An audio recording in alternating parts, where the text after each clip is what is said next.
How to fix Instax Mini 12 stock on S. First, replace the batteries. This fixes the issue for many people. Use two brand new AA alkaline batteries, preferably Duracell or Energizer. Please don't use any cheap zinc batteries. Now, Reddit users and Fujifilm troubleshooting pages both report low battery power as the #1 cause. Now, also replace the batteries while the lens is open if possible. Fujifilm specifically mentions this for jammed film ejection issues.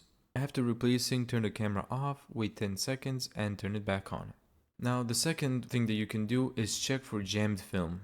Look carefully at the film slot, rollers, and partially ejected film. If the film is visibly stuck, don't just yank it aggressively. Turn the camera off first, replace the batteries, and then power it on again.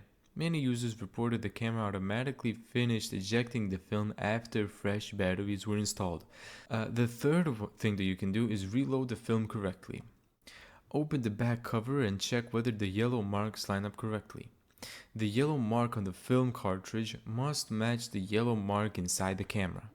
If loaded incorrectly, remove film pack, reinsert carefully, and then close the back cover fully.